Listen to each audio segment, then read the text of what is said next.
नमस्कार दोस्तों। इस संसार में मनुष्य जो भी अच्छे या बुरे कार्य करता है वह सब मनुष्य के मन पर आधारित होता है। मनुष्य का मन ही उससे अच्छे और बुरे कार्य दोनों करवाता है। यदि मनुष्य अपने मन को नियंत्रित करना सीख ले तो वह क्या कुछ नहीं कर सकता। लेकिन मन को नियंत्रित करना इतना आसान कार्य नहीं होता है। दोस्तों, आइए एक बौद्ध कहानी के माध्यम से जानते हैं कि हम अपने मन पर कैसे विजय प्राप्त कर सकते हैं और मनचाहा लक्ष्य प्राप्त कर सकते हैं। यह कहानी शुरू होती है जब एक बड़े प्रदेश का राजकुमार अपना राजमहल और सब कुछ त्याग कर बौद्ध संघ में शामिल हुआ। शुरुआती दिनों में नए भिक्षु ध्यान करना सीखते और गौतम बुद्ध उन्हें भिक्षा मांगने भेजते ताकि भिक्षुओं का अहम कमजोर हो और उनका व्यवहार विनम्र हो जाए। संघ में आने के कुछ समय पश्चात राजकुमार भी भिक्षाटन पर जाने लगा। शुरू में सब ठीक था, लेकिन कुछ ही दिनों में एक घटना घटी जिससे राजकुमार विचलित हो गया और उसने भिक्षाटन पर जाने से मना कर दिया। भिक्षाटन का नियम था कि भिक्षु केवल 2 घरों में भिक्षा मांगते और यदि नहीं मिलती तो आश्रम वापस आकर जल ग्रहण करते। एक बार राजकुमार भिक्षु नगर में भिक्षा मांगने निकला और संयोग से भिक्षा नहीं मिली।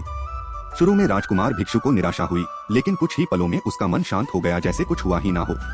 बिना प्रयास के आज भिक्षु बड़ा प्रसन्न था। उसने लौटकर गौतम बुद्ध से कहा, आज मुझे भिक्षा प्राप्त नहीं हुई, लेकिन मेरा मन शांत है, किसी विचार ने मुझे परेशान नहीं किया। गौतम बुद्ध भिक्षु की सारी भावनाएं समझ रहे थे। तथागत ने कहा, अच्छी बात है, अब तुम कल महल की तरफ भिक्षा मांगने जाना। भिक्षु ने आज्ञा का पालन किया और अगले दिन भिक्षा मांगने निकल गया। कुछ देर बाद जब भिक्षु महल के आगे से गुजरा तो उसे अपना महल याद आ गया कि कैसे वह ऐशो आराम का जीवन जीता था। भिक्षु ने सोचा, महल में खाने को स्वादिष्ट पकवान मिलते और सेवा करने को कई नौकर होते और सभी प्रकार के सुख मिलते। ऐसा सोचते सोचते भिक्षु के मन में इच्छा हुई कि आज बढ़िया भोजन मिल जाए। तभी भिक्षु सचेत हो गया कि यह सब अतीत की स्मृतियां हैं और मैं केवल इन्हें देख रहा हूँ। पुरानी यादों के ताजा होने से मन में कुछ इच्छाएं प्रकट हो रही हैं, यह भी मैं केवल देख रहा हूँ। अगर मैं इन शारीरिक इच्छाओं को पूरी करने की लालसा रखूं तो मैं मन की शांति और यह जागृत अवस्था खो दूंगा। भिक्षु ने महसूस किया कि जब जब हम स्वयं को 2 कदम आगे ले जाते हैं, चेतना का स्तर ऊपर उठाते हैं, तब तब मन इस प्रकार के खेल खेलता है। जब हम मन को शांत करने लगते हैं तब मन हमें बेचैन करने की पूरी कोशिश करता है। भिक्षु यह सोचकर बहुत खुश हुआ क्योंकि आज उसने आत्मचिंतन से मन के बारे में गहरी समझ और सूक्ष्म दृष्टि प्राप्त कर ली। भिक्षु ने आश्रम आकर गौतम बुद्ध को सारी बात बताई और कहा, तथागत, आज मुझे आपकी कृपा से सूक्ष्म दृष्टि प्राप्त हुई। मन हमें बार बार इच्छाओं में उलझाना चाहता है। महल को देखकर मुझे भी पुराने सुखों का स्मरण हो आया, लेकिन आज भी विचार मुझे छू नहीं पाए। गौतम बुद्ध ने कहा, अच्छी बात है, कल नगर की दक्षिण दिशा में जाना। वहाँ एक हवेली है, वहाँ मन और विचारों पर उपदेश देकर आना। भिक्षु बहुत खुश हुआ। आज वह जल्दी जल्दी चल रहा था क्योंकि वह उपदेश देने जा रहा था। पर दोस्तों, इस बार की यात्रा भिक्षु पर भारी पड़ने वाली थी। कुछ ही देर में भिक्षु हवेली पहुंचा और भिक्षा के लिए आवाज लगाई। आवाज सुनकर एक सुंदर युवती बाहर आई। भिक्षु ने सोचा कि इस युवती की सुंदरता को देखकर मेरे मन में कोई विचार नहीं आना चाहिए, क्योंकि मेरा यहाँ आने का प्रयोजन तो इसको उपदेश देना है। युवती ने भिक्षु को प्रणाम किया और कहा, आइए पहले भोजन ग्रहण कीजिए। भिक्षु ने भोजन किया, फिर सोचा कि उपदेश देने से पहले थोड़ा आराम कर लेता तो अच्छा होता। भिक्षु यह सब सोच ही रहा था। इसी बीच युवती ने कहा, श्रीमान, आपने अभी अभी अन्न ग्रहण किया है, अब थोड़ा आराम कर लीजिए, फिर उपदेश शुरू करना। यह सुनते ही भिक्षु सतर्क हो गया। जो योजना वह मन में बना रहा था, यह महिला वह सब बिना बताए करती जा रही थी। भिक्षु ने सोचा, यह सब संयोग है, यहाँ लोग भोजन के बाद आराम करते होंगे। फिर भिक्षु आराम करने लेट गया और विचार करने लगा कि महिला कितनी समझदार है और इसकी सुंदरता बेजोड़ है। अगर मैं राजकुमार होता तो ऐसी ही स्त्री के साथ विवाह करता।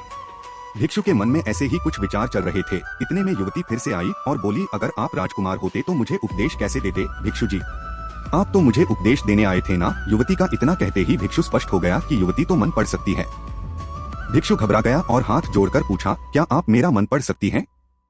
युवती ने कहा, क्षमा कीजिए, ध्यान करते करते मेरा मन शांत हो गया है, इसलिए बड़ी आसानी से मुझे दूसरों के विचार अपने आप महसूस हो जाते हैं और उनकी भावनाएं समझ आ जाती हैं। जब भिक्षु ने यह सुना तो उसके पैरों तले जमीन खिसक गई। फिर बिना कुछ बोले भिक्षु तत्काल आश्रम की ओर चल पड़ा। रास्ते में चलते हुए भिक्षु का दिमाग फटा जा रहा था और उसकी बेचैनी बढ़ गई थी। भिक्षु खुद को कोसने लगा कि मेरे मन में युवती के लिए ऐसे विचार क्यों आ रहे थे। उसने मेरे बारे में क्या सोचा होगा? अगर यह बात लोगों को पता चलेगी तो लोग और संत के बारे में क्या सोचेंगे? आज भिक्षु बहुत लज्जित महसूस कर रहा था और वह थोड़ी ही देर में आश्रम पहुंच गया। जब भिक्षु गौतम बुद्ध के सामने पहुंचा तो तथागत ने देखा कि उसके चेहरे की रौनक जा चुकी है और दोनों कंधे झुके हुए थे। भिक्षु ने बुद्ध से कहा, अब मैं कभी भिक्षा के लिए नहीं जाऊंगा। तथागत ने कहा, पहले आराम से बैठो, फिर मुझे बताओ कि तुम्हारी चाल में इतनी थकान क्यों है? आज तुम्हारे चेहरे पर तेज की जगह गलानी के भाव क्यों हैं? भिक्षु ने सारी बात बताई और कहा, मैं सब कुछ जानते हुए भी महिला की सुंदरता के बारे में और अन्य चीजों के बारे में सोच रहा था। मैं मन से पूरी तरह हार गया। अब मैं कभी उस दिशा में नहीं जा पाऊंगा। मैंने बौद्ध संघ का भारी अपमान किया है। गौतम बुद्ध ने कहा, सबसे पहली बात, परेशानी को बढ़ा चढ़ाकर मत सोचो।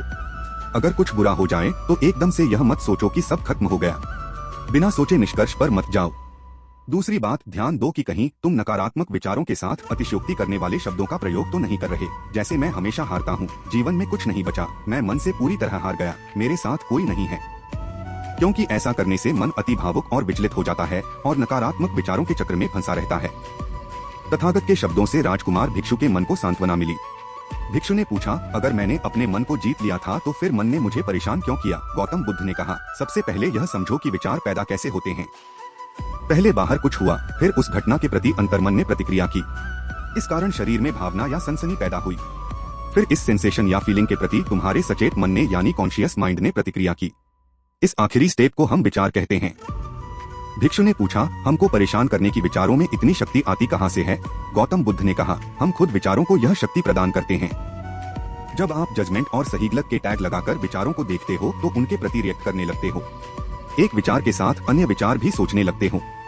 जब तक आप खुद को जज करोगे तब तक मन आपको नीचा दिखाकर हावी होता रहेगा। भिक्षु ने पूछा, फिर मन शांत कैसे होगा? गौतम बुद्ध ने कहा, अगर विचार हैं तो शरीर में भावना भी महसूस हो रही है, क्योंकि हर विचार भावना के साथ प्रकट होता है। अगर आप अश्लील विचार महसूस कर रहे हो तो इसका मतलब है कि शरीर में एक भावना यानी सेंसेशंस भी महसूस हो रहे हैं और फिर आप उसके बारे में सोच रहे हो या रिएक्ट कर रहे हो, और इसी बात में मन को शांत करने का तरीका छिपा है।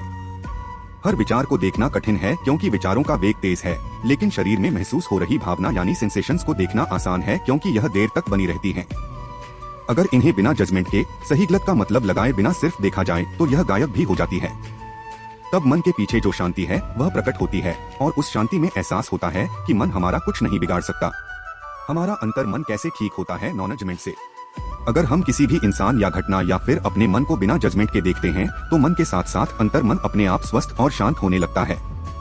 अगर तुमने मात्र यह देखा होता कि इस औरत के प्रति विचार केवल मेरे अंत मन के रिएक्शन के कारण है और यह मैं केवल देख रहा हूँ, मन में बहुत कुछ चल रहा है, लेकिन मैं सांस के प्रति सचेत हूँ, मैं शरीर में होने वाली प्रतिक्रिया को देख रहा हूँ, तब भी तुम सचेत होकर दृष्टाभाव में लौट आते।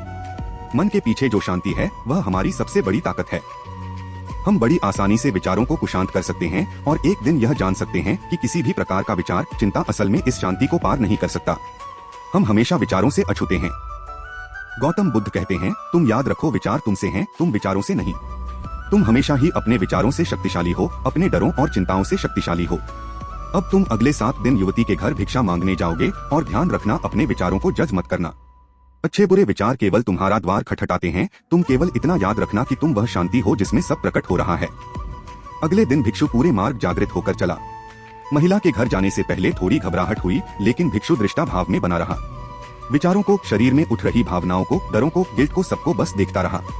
जब वापस लौटा तो वह पूरी तरह शांत था। आज उसने मन को जीत लिया था। यह अहंकार भी नहीं था। आज उसने सही मायनों में मन को पार कर लिया था। एक समय की बात है, एक गांव में एक युवक रहता था जिसका मन बहुत ही अशांत रहता था। वह हमेशा तनाव में रहता। वह अपने मन को शांत करना चाहता था, लेकिन उसे कोई भी उपाय नजर नहीं आ रहे थे। उसके जीवन में कई प्रकार के दुख थे जिनके कारण वह हमेशा तकलीफ में रहता, तनाव में रहता। एक दिन उसे पता चला कि उसके गांव में एक बौद्ध भिक्षु आए हुए हैं जो सभी को दुख और सुख पर उपदेश दे रहे हैं। वह युवक तुरंत ही घर से निकला और उनके आश्रम जा पहुंचा। वहां पर पहुंचने के बाद उस युवक ने देखा कि वह बौद्ध भिक्षु सभी गांव वालों को उपदेश दे रहे थे। बौद्ध भिक्षु कह रहे थे कि सभी के जीवन में कोई न कोई सुख और दुख तो आता ही रहता है, जिसके कारण हमारा मन बहुत अशांत रहता है। और एक अशांत मन इस दुनिया का कोई भी सुख नहीं ले सकता, फिर चाहे उसे पूरी दुनिया की धन दौलत ही क्यों न मिल जाए, वह उसे पाकर भी दुखी ही रहेगा। परंतु जिस व्यक्ति का मन शांत है, उसके पास चाहे कुछ भी हो या ना हो, वह हर छोटे पल का आनंद ले सकता है। वह हर पल को खुशी खुशी जी सकता है, इस दुनिया का और इस जीवन का परम सुख भी प्राप्त कर सकता है। इतना कहकर उन बौद्ध भिक्षु ने अपना प्रवचन समाप्त कर दिया और वापस आश्रम की ओर लौट गए। युवक भी उनके पीछे पीछे आश्रम पहुंच गया और उस युवक ने उन बौद्ध भिक्षु से कहा, हे गुरुवर, अभी कुछ देर पहले आप उपदेश दे रहे थे कि एक शांत मन हर पल का आनंद ले पाता है, हर पल को सुखी सुखी जी पाता है। लेकिन इस दुनिया में सभी के पास मन है और सभी के मन अशांत हैं। तो ऐसे में भला अपने जीवन को कोई सुखी सुखी कैसे जी सकता है? इस दुनिया में शांत मन किसी के पास नहीं। मेरे पास भी एक ही मन है और वह भी शांत नहीं है। गुरुवर, क्या आप बता सकते हैं कि मैं अपने इस मन को कैसे शांत करूं? तभी बौद्ध भिक्षु ने उस युवक को ध्यान के बारे में समझाया, ध्यान के फायदे बताए और उसे कहा, बेटा, ध्यान करने से हमारा मन शांत हो जाता है। हम विचारों के दलदल से बाहर आने लगते हैं और इस कारण हमारे जीवन में सुख उत्पन्न होने लगता है। यदि तुम भी अपने जीवन में सुखी होना चाहते हो, अपने मन की इन विचारों के दलदल से बाहर निकलना चाहते हो, तुम्हें ध्यान करना चाहिए। तुम्हें ध्यान का अभ्यास करना चाहिए, क्योंकि यही वह मार्ग है जो तुम्हारे मन को शांत कर सकता है और तुम्हें सही राह पर ला सकता है। उस युवक ने उन बौद्ध भिक्षु की बात मान ली। उस युवक ने उन बौद्ध भिक्षु को प्रणाम किया और वापस घर चला गया। घर पहुंचने के बाद उसने ध्यान करना शुरू किया। वह रात भर ध्यान करता रहा, लेकिन उससे उसे कोई लाभ नहीं हुआ। इस कारण वह अगली सुबह फिर से उन बौद्ध भिक्षु के पास पहुंचा और उन बौद्ध भिक्षु से कहता है, गुरुवर, आपके कहे अनुसार मैंने रात भर ध्यान किया है, लेकिन उससे मुझे कोई लाभ नहीं हुआ।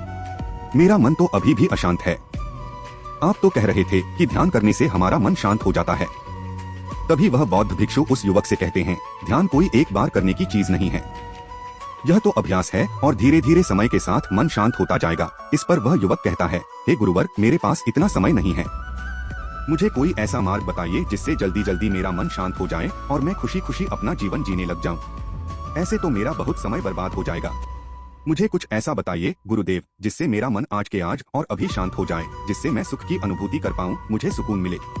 उस युवक की यह बात सुनकर बौद्ध भिक्षु मुस्कुराने लगे। उन्होंने उस युवक से कहा, बेटा, मेरे पास तुम्हारे लिए कुछ ऐसा है जिससे तुम्हारा मन अभी के अभी शांत हो जाएगा। इतना कहकर वह बौद्ध भिक्षु अपने आश्रम में गए और अंदर से एक मटका लेकर आए और उस युवक को थमा दिए। कहते हैं, जाओ और पास की बह रही उस नदी से इस मटके में पानी भर कर लाओ। उन बौद्ध भिक्षु के इतना कहने के बाद उस युवक ने वह मटका हाथ में ले लिया और नदी की तरफ जाने लगा। उसके बाद मन ही मन सोच रहा था कि लगता है यह गुरु पागल है, इन्हें कुछ नहीं पता। भला यह मटका मेरे जीवन में शांति कैसे ला सकता है या मेरे मन को शांत कैसे कर सकता है। लेकिन उसके पास और कोई रास्ता नहीं था, जिसके कारण उसने मटका लिया और पास वाली नदी के पास पहुंच गया। उसने उस नदी में से उसमें पानी भरना शुरू किया, लेकिन जैसे ही उस व्यक्ति ने उस मटके को नदी से बाहर निकाला तो उस युवक ने देखा कि उसके चारों ओर छोटे छोटे छेद हैं, जिससे पानी तेजी से बाहर की ओर निकल रहा था।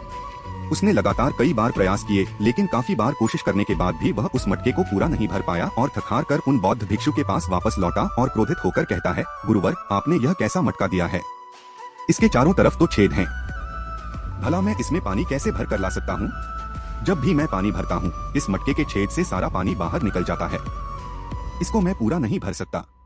तभी वह बौद्ध भिक्षु उस युवक को शांत कराते हुए कहते हैं, बेटा, शांत हो जाओ। तुम्हें तुम्हारे प्रश्न का जवाब ही तो दे रहा हूँ और यदि तुम क्रोधित अवस्था में इस जवाब को सुनोगे तो इसे समझना तुम्हारे लिए मुश्किल हो जाएगा। इसलिए शांत हो जाओ और मेरी बात समझने का प्रयास करो। यह जो मटका मैंने तुम्हें दिया है, इसे अपना मन समझो और मन केवल दो ही प्रकार से शांत हो सकता है। पहला यह कि तुम उसे लबालब पूरा भर दो और उसमें कुछ भी और आने जाने की जगह न बचे। क्या तुम इस मटके को इस प्रकार भर सकते हो? इस पर वह युवक कहता है, हे गुरुवर, मैं इस मटके को लबालब नहीं भर सकता, क्योंकि जब भी मैं इसमें पानी भरता हूँ, सारा पानी तो छेद से बाहर निकल जाता है। तभी वह बौद्ध भिक्षु उस युवक से कहते हैं, हाँ गुरुवर, मुझे बहुत जोरों की प्यास लगी है। इस पर उन बौद्ध भिक्षु ने उस युवक के लिए पानी लेकर आए और कहा, यह लो, पानी पी लो, इससे तुम्हारी प्यास बुझ जाएगी। लेकिन मुझे एक बात बताओ कि आज पानी पी लेने से फिर तुम्हें कभी प्यास नहीं लगेगी? तुम कभी फिर मुझसे पानी नहीं मांगोगे? इस पर वह युवक कहता है, गुरुवर, आप कैसी बातें कर रहे हैं? पानी तो हमारे जीवन का एक हिस्सा है, इसके बिना तो हम मर जाएंगे। और आप कह रहे हैं कि आज पानी पी लो और उसके बाद कभी पानी ना पियो। यह भला कैसे संभव है? प्यास तो हमें रोज लगती है और हम रोज पानी पीते हैं, इसके बिना तो हम मर जाएंगे। तभी बौद्ध भिक्षु मुस्कुराते हुए उस युवक से कहते हैं, ठीक इसी प्रकार एक दिन के ध्यान से हमारा मन शांत नहीं हो सकता। उसे भी रोज भूख लगती है और उसे रोज रोज हमें आहार भी देना होगा। उसे भी रोज पानी पीने की जरूरत होती है और ठीक उसी प्रकार हमें हर दिन ध्यान करने की भी जरूरत होती है। और जब हम निरंतर ध्यान करते हैं, इसका अभ्यास करते हैं, तो देखते ही देखते हमारे मन की भूख शांत होने लगती है और एक समय पर हमारा मन सारे विचार उत्पन्न करना बंद कर देता है।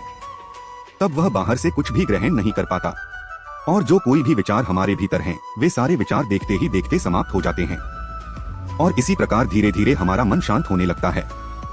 आगे वह बौद्ध भिक्षु उस युवक से कहते हैं, बेटा, तुम ही तो कह रहे थे कि तुमने रात भर ध्यान किया है, लेकिन उसके बाद भी तुम्हारा मन शांत नहीं हो रहा। बेटा, तुम चाहो तो 1 घंटे के लिए ध्यान कर सकते हो, चाहो तो पूरा दिन भर ध्यान करो, लेकिन इसका लाभ भी तुम्हें उतना ही मिलेगा। मान लो तुम 1 दिन के लिए ध्यान करते हो तो इससे तुम्हारे मन को भी शांति केवल कुछ समय के लिए ही मिलेगी, या हो सकता है कि वह 1 घंटे के लिए शांत रहे या फिर केवल कुछ क्षणों के लिए, लेकिन वह शांत अवश्य होगा। लेकिन जैसे ही उसे फिर से भूख लगेगी वह फिर से अशांत हो जाएगा और फिर से यहाँ वहाँ भागने लगेगा और वह अपने विचारों की तलाश में आगे जाएगा, क्योंकि उसे भी तो भूख लगी है, उसे भी तो खाना चाहिए, उसे भी तो पानी चाहिए। जैसे कि जब तुम्हें भूख लगती है तुम शांत हो जाते हो क्योंकि तुम्हें भोजन चाहिए, पानी चाहिए, ताकि तुम अपने पेट की भूख को मिटा सको और तुम्हें शांति मिले। इस पर वह युवक कहता है, आप सत्य कहते हैं, मैं ही गलत था, मेरी ही गलती है। मैं अपने मन को शांत करके रहूंगा, फिर चाहे इसके लिए मुझे कितना भी समय क्यों ना लग जाए। मैं इस खाली मटके में पानी भरकर अपने जीवन को बर्बाद नहीं करना चाहिए। मैं अपने मन को शांत करके ही रहूंगा, मैं अपने मन को पूरी तरह से खाली कर दूंगा। इतना कहकर उस युवक ने उन बौद्ध भिक्षुओं को प्रणाम किया और वापस अपने घर की ओर लौट गया। दोस्तों, हम लोगों के जीवन में भी कई प्रकार की समस्याएं हैं और हम उन समस्याओं का समाधान करना चाहते हैं और अंत में हमें जो मार्ग मिलता है वह ध्यान है। हम ध्यान तो करना चाहते हैं, लेकिन हम उसके परिणाम को तुरंत पाना चाहते हैं। जब हम शुरू में ध्यान करते हैं तो हमें उसका कुछ भी लाभ नहीं मिलता और हमें लगता है कि यह व्यर्थ है, इससे हमें कोई भी फायदा नहीं होने वाला, क्योंकि हमें तो सब कुछ जल्दी जल्दी चाहिए। लेकिन वास्तविकता तो यही है कि ध्यान सब्र और समय मांगता है और साथ ही उसे शांति भी चाहिए। परंतु हम इतने अशांत हैं कि हमारे भीतर यह तीनों चीजें नहीं हैं। इसीलिए अपने भीतर धैर्य पैदा करें। जब आपके भीतर धैर्य पैदा होगा तभी आप सब्र, समय और शांति के महत्व को समझ पाएंगे और फिर आपका समय चाहे कैसा भी क्यों ना चल रहा हो, आप हर समय खुश रहना सीख जाएंगे। नमो बुद्धाय मित्रों, एक बार गौतम बुद्ध अपने आश्रम में अपने सभी शिष्यों को शिक्षा दे रहे थे कि दुनिया की सबसे तेज छुरी हमारी जबान है और दुनिया के सबसे खतरनाक हथियार हमारे शब्द हैं, जो बिना किसी का खून बहाए लोगों को अंदर ही अंदर मार सकते हैं। हमारे शब्द हमारी ताकत हो सकते हैं, लेकिन यह हमारी सबसे बड़ी कमजोरी भी हो सकते हैं अगर हमें नहीं पता कि कब, कहां, क्या और कितना बोलना है। यदि हम सही समय पर सही इरादे के साथ सही शब्दों का प्रयोग करते हैं तो यह हमें एक सफल व्यक्ति बनाता है। लेकिन अगर हम सही समय पर सही इरादे से सही शब्दों का इस्तेमाल नहीं करते तो यह हमारे जीवन को नर्क से बदतर बना सकता है। तो दोस्तों, आज की कहानी के माध्यम से मैं आपको बताने वाला हूँ कि चुप रहकर कैसे हम अपने जीवन को बदल सकते हैं। आपको चुप रहने की शक्ति का एहसास इस वीडियो में होने वाला है। वीडियो शुरू करने से पहले कृपया कमेंट बॉक्स में नमो बुद्धाय लिखकर वीडियो को लाइक जरूर करें। तो चलिए शुरू करते हैं इस कहानी को। जापान में एक बहुत ही प्रसिद्ध बौद्ध भिक्षु रहते थे जिनका नाम रिसाई था। रिसाई अकेले रहते थे, दुनिया के शोर शराबे से दूर जंगल में। वह बड़े ही ध्यानी और प्रभु भक्त व्यक्ति थे, इसलिए वह पूरे जापान में बहुत प्रसिद्ध थे। एक दिन एक राजकुमार रिसाई के पास आया और बोला, हे प्रिय भिक्षु, मैं हमेशा थका हुआ, निराश और परेशान महसूस करता हूँ। मेरा मन बहुत अशांत रहता है। हालांकि मेरे पास सब कुछ है, दौलत, शोहरत, सुख सुविधाएं, जो हर व्यक्ति चाहता है, लेकिन फिर भी मेरे अंदर इतनी अशांति और चिंता क्यों है? रिसाई ने उसकी बात बहुत ध्यानपूर्वक सुनी और कुछ सोचने के बाद कहा, तुम इस प्रश्न का उत्तर जानते हो, बस तुमने कभी इस प्रश्न को हल करने की कोशिश नहीं की है। रिसाई ने आगे कहा, मैं एक रिसर्च करना चाहता हूँ, क्या तुम मेरा साथ दोगे? इस रिसर्च के बाद तुम्हारे जीवन में किसी भी तरह की अशांति और चिंता नहीं रहेगी। यह बातें सुनकर राजकुमार बहुत हैरान था। उसने रिसाई से कहा, बताइए मुझे क्या करना होगा? अपने मन की शांति के लिए मैं कुछ भी करने को तैयार हूँ। राजकुमार की इन्हीं बातों को सुनकर भिक्षु ने कहा, तो फिर तुम अगले 15 दिन के लिए मेरे आश्रम में रहोगे और एक सामान्य व्यक्ति की तरह अपना जीवन व्यतीत करोगे। इन 15 दिनों में तुम अकेले और चुपचाप रहोगे, जितना हो सके कम बोलोगे। राजकुमार उस भिक्षु की बातें सुनकर सहमत हो गया। पहले दिन राजकुमार को लगा कि उसका मन सामान्य से अधिक अशांत और विचलित है। उसके मन में तरह तरह के विचार आ रहे थे और वह आम लोगों की तरह जीवन जीने में असहज महसूस कर रहा था। उसे अंदर से बोलने की इच्छा हो रही थी, लेकिन वह चुपचाप रहा। उसके मुंह से एक भी शब्द नहीं निकला, बस वह चुपचाप बैठा रहा। लेकिन रात होते होते उसे अंदर ही अंदर शांति का अनुभव होने लगा। उसके लिए यह अनुभव अजीब था। वह खुद से पूछ रहा था कि वह अंदर ही अंदर इतना खुश क्यों है और उसकी आंतरिक बेचैनी और चिंता कम क्यों होने लगी है। अगले दिन राजकुमार अकेला चुपचाप बैठा रहा और वह प्रकृति को निहार रहा था। वह पौधों, फूलों और आकाश में उड़ रहे पक्षियों को देख रहा था। वह अपने जीवन में पहली बार यह अद्भुत दृश्य महसूस कर रहा था कि उसके पास कितनी सुंदरता है। वह दिन भर प्रकृति की सुंदरता को निहारता रहता और उसकी ताजगी को महसूस करता रहता। इसी तरह से 10 दिन बीत गए और उसके मन की सारी बेचैनी, सारी हलचल, सारी उथल पुथल और सारा तनाव गायब हो गया। 11वें दिन की सुबह राजकुमार फिर से एकांत में बैठ गया और कुछ ही मिनटों में उसकी आंखें अपने आप बंद हो गईं और वह गहरे ध्यान में चला गया। वह पूरे दिन वहीं पर आंखें बंद करके बैठा रहा और गहरे ध्यान में डूबा रहा। ना कोई शब्द, ना कोई चिंता। राजकुमार भीतर से असीम शांति और आनंद से भर गया। राजकुमार अपने बाकी के 4 दिन इसी तरह गहरे ध्यान में व्यतीत करने के बाद 15 दिन बाद रिसाई के सामने प्रस्तुत हुआ और रिसाई को प्रणाम करके बोला, प्रिय भिक्षु, मुझे उत्तर मिल गया कि मेरे मन में इतनी उथल पुथल और चिंता क्यों थी। मैं जान गया कि मेरा मन इतना अशांत और विचलित क्यों था। रिसाई मुस्कुराते हुए पूछा, बताओ क्या उत्तर मिला तुम्हें? राजकुमार ने कहा, मैं आवश्यकता से अधिक बातें करता था। मैं किसी पर भी अपने शब्द और ऊर्जा व्यर्थ करता था। मैं दिन भर अपने लोगों से फालतू की बातें करता रहता और फिर उन्हीं के बारे में अकेले में सोचता रहता और ज्यादातर समय नकारात्मक ही सोचता रहता। इस तरह मैं बस अपना समय बर्बाद कर रहा था। ज्यादा बोलने और नकारात्मक सोचने की वजह से मेरा मन अशांत और बेचैन हो गया था और इसी वजह से मैं किसी भी काम को ठीक से नहीं कर पा रहा था, जिसकी वजह से मैं हर काम में असफल होने लगा और फिर इन्हीं लगातार मिलने वाली असफलताओं की वजह से ही मैं और भी उदास और चिड़चिड़ा हो गया। इन्हीं सभी चीजों की वजह से मेरा जीवन नष्ट हो रहा था। लेकिन यहाँ पर बिताए हुए 15 दिन मेरे लिए पूरी तरह से अलग थे। मुझे कुछ अलग ही एहसास यहाँ पर हो रहा था। अब मुझे ऐसा लग रहा है कि मैं अपना जीवन पूरी तरह से जी रहा हूँ, लेकिन इससे पहले मैं अपना जीवन गलत तरीके से जी रहा था। मैंने यह भी सीखा कि हमें सिर्फ ध्यान करने की जरूरत नहीं है। ध्यान अपने आप होता है जब हम शांत और मौन होते हैं। ध्यान के पिछले कुछ दिनों के दौरान मैंने जो पहली चीज सीखी वह यह है कि मनुष्य के जीवन की सबसे महत्वपूर्ण घटना स्वयं को जानना है। यह सुनकर रिसाई ने कहा, सिर्फ तुम ही नहीं, दुनिया में ज्यादातर लोग जरूरत से ज्यादा बोलते हैं। आज भी लोग ज्यादातर समय केवल एक दूसरे को नीचा दिखाने के लिए ही बोलते हैं। कुछ लोग ना चाहते हुए भी बातें करते हैं और अपना जीवन बर्बाद कर लेते हैं। रिसाई ने राजकुमार को चुप रहने का महत्व समझाते हुए कहा, एक बार गौतम बुद्ध से उनके शिष्यों ने पूछा, प्रिय बुद्ध, आप ज्यादातर समय चुप क्यों रहते हैं? बुद्ध ने कहा, क्योंकि चुप रहने से व्यक्ति अंदर से अनंत शांति की गहराइयों में होता है। मौन अपने भीतर उतरने की पहली सीढ़ी है। मौन के बिना स्वयं को जानना असंभव है। स्वयं को जानने और समझने का पहला नियम है कि मौन हो जाओ। उतना ही बोलो जितना अत्यंत आवश्यक हो। बेफिजूल की बातें करना छोड़ दो। तुम अचानक पाओगे कि 90% से भी ज्यादातर लोग व्यर्थ ही ज्यादा बोलकर अपना समय बर्बाद कर रहे हैं। ना बोलने का कोई भी नुकसान नहीं है, लेकिन यदि आप ज्यादा बोलते हैं तो आप अत्यधिक गलती कर देते हैं।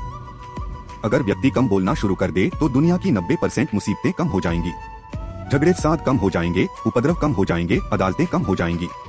अगर लोग थोड़ा चुप रहना सीख लें तो संसार की बहुत सारी समस्याएं और उपद्रव सिर्फ बोलने से पैदा होते हैं। सारी बात मौन सीखने की है। जब तुम नहीं बोलते तब तुम एकांत में अकेले हो जाते हो। भरे बाजार में भीड़ में खड़े हो, नहीं बोलते, हिमालय के शिखर में पहुंच गए। जिसने मौन की कला जान ली वह भीड़ में भी अकेले होने की कला जान लेता है। वह अपने भीतर ही डुबकी लगाने लगता है। एकांत में तो आदमी स्वर्ग में है। दूसरे की उपस्थिति ही बेचैनी पैदा करती है। पहले तुम्हें चुप रहने की शक्ति को धारण करना होगा। इससे तुम अधिकतर ऊर्जा को बचा लोगे और फिर इस स्थिति में पहुंच जाओगे कि तुम कम बोलने लगोगे। अगर तुम किसी के यहाँ पर जा रहे हो और परेशान हो जाओ तो ऐसे में उचित है कि आंखें बंद कर लो और अपने में खो जाओ। वहाँ से आपको ताजगी महसूस होगी, क्योंकि तुम्हारे अंदर ही जीवन का वह स्रोत छिपा हुआ है, वह किसी दूसरे में नहीं है। इसके बाद राजकुमार उस रिसाई से पूछते हैं, आखिर कौन हमें अपने अंदर तक लेकर जाएगा? यह बातें सुनकर रिसाई बुद्ध कहते हैं, तुम्हें स्वयं ही अपने अंदर उतरना होगा और वहीं से परम राज्य जीवन का आनंद ले पाओगे। आनंद का यहीं से जन्म हुआ है, यहीं से तुम मौत में डूब जाओगे। यही तुम्हारा सूरज उदय होगा और यहीं से अस्त होगा। इसी प्रकार तुम बार बार डुबकी लगाओ। जब भी तुम डुबकी लगाकर लौटोगे वहाँ से तुम पाओगे कि फिर ताजगी भरी जीवन की नई संपदा मिलेगी। इस नई शक्ति के जन्म होने से तुम्हारी थकान गई, उदासी गई, चिंता गई। जैसे कोई स्नान करके लौटता है तो शरीर शीतल हो जाता है, शांत हो जाता है। ऐसे ही जब कोई भीतर से साफ होकर वापस आता है, मौन में स्नान करके लौटता है, तो समस्त अस्तित्व, समस्त व्यक्तित्व शांत और मौन हो जाता है, आनंदित हो जाता है।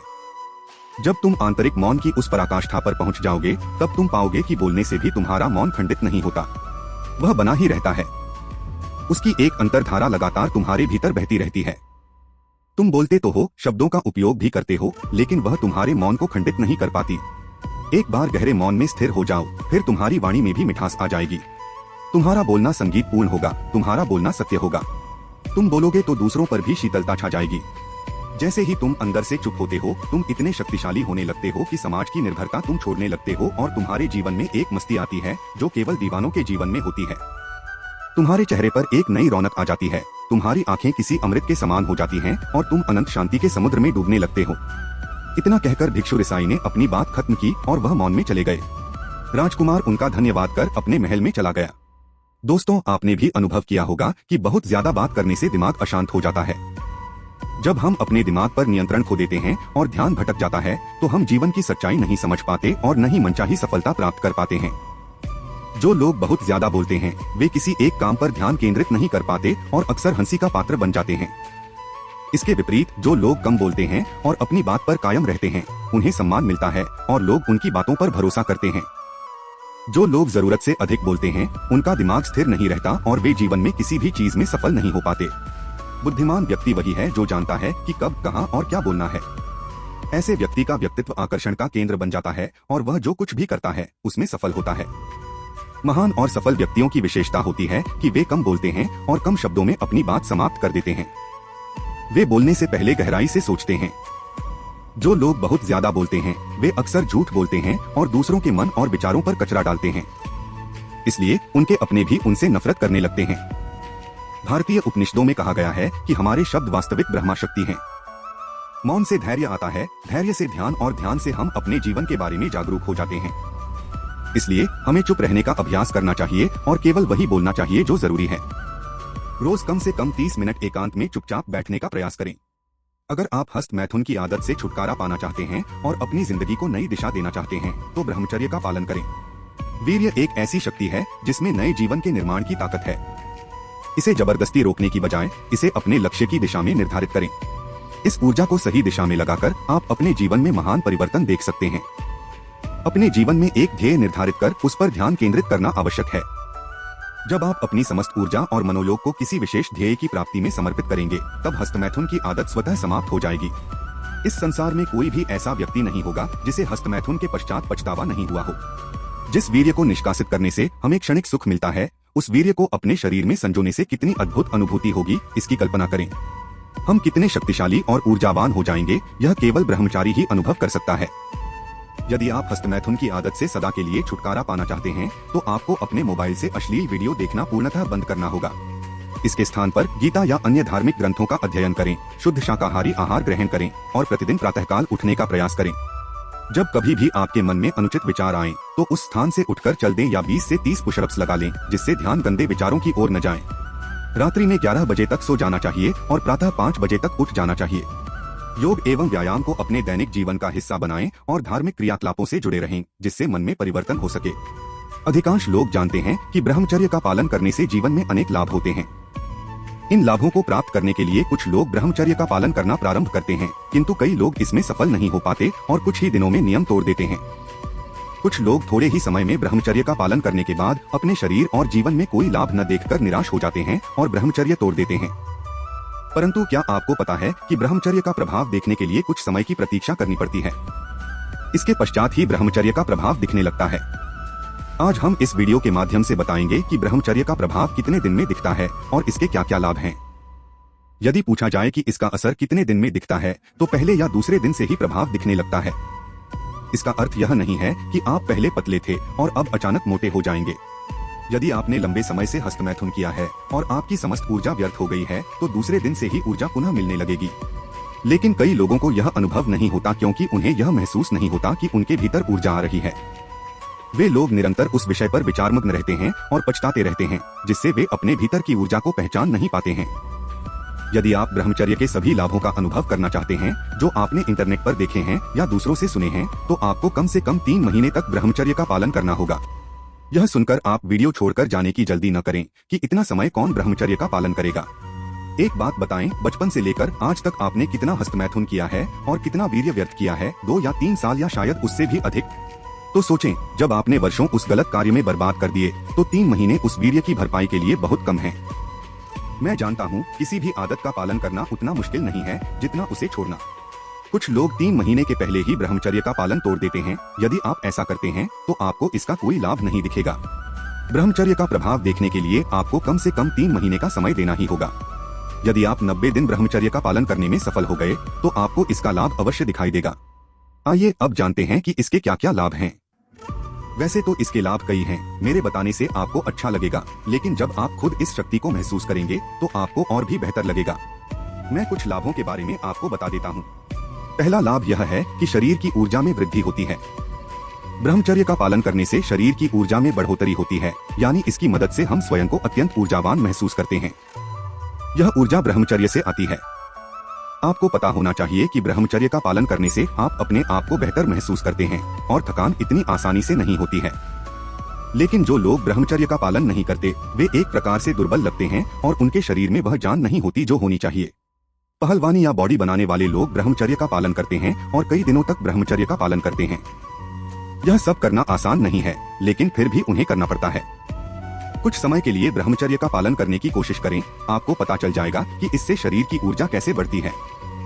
दूसरा लाभ यह है कि ब्रह्मचर्य से आंखों की रोशनी बढ़ती है।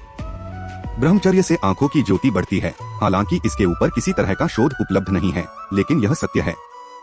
कई लोगों का मानना है कि जो लोग अधिक सेक्स करते हैं उनकी आंखें कमजोर हो जाती हैं और उन्हें समस्या होती है। आज की तुलना में हमारे पूर्वज अधिक ब्रह्मचर्य का पालन करते थे, इसलिए उनकी आंखें कमजोर नहीं होती थीं और उन्हें अंतिम दिनों में भी देखने की शक्ति होती थी। यदि आप नहीं चाहते कि आपकी आंखें कमजोर हों, तो आपको अधिक से अधिक ब्रह्मचर्य का पालन करना चाहिए। तीसरा लाभ यह है कि चेहरे पर तेज बना रहता है।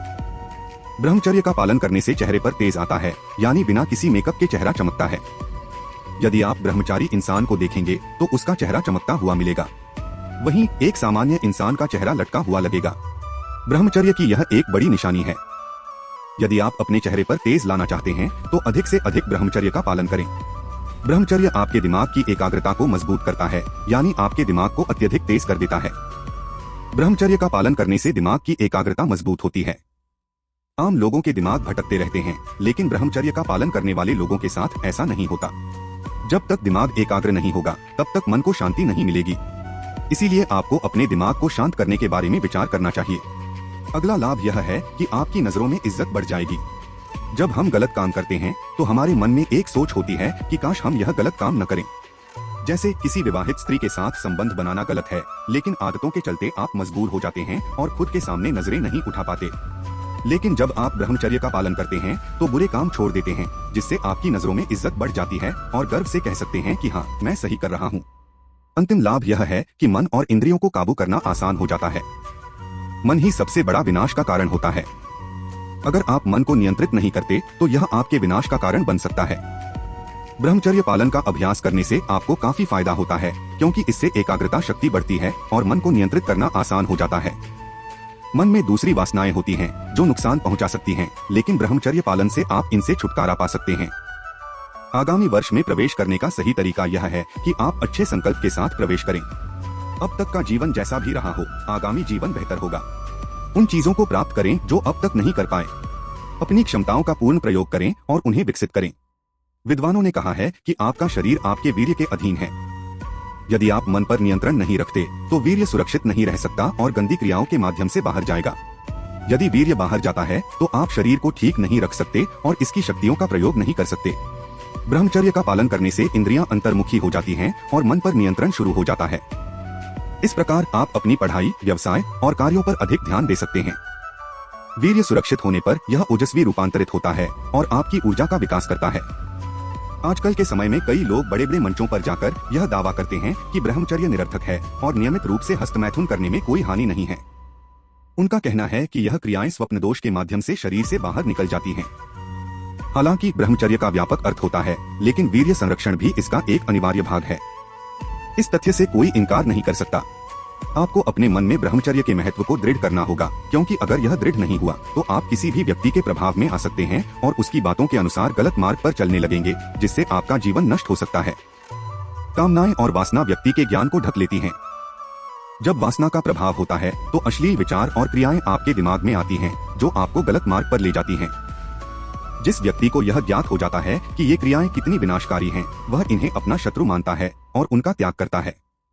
आपको भी इनका त्याग करना होगा, अन्यथा ये क्रियाएं निश्चित रूप से आपको पतन की ओर ले जाएंगी। कुछ लोग कहते हैं कि थोड़ा हस्तमैथुन कर सकते हैं, लेकिन अधिक न करें।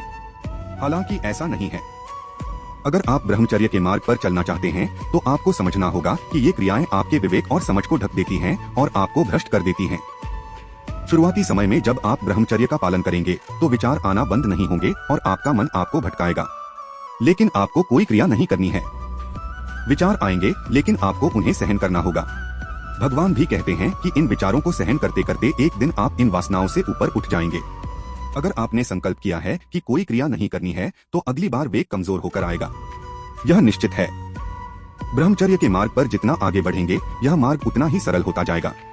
आशा है कि आपको यह बातें समझ में आ चुकी होंगी। कृपया इस वीडियो को लाइक करें और चैनल को सब्सक्राइब करें। धन्यवाद।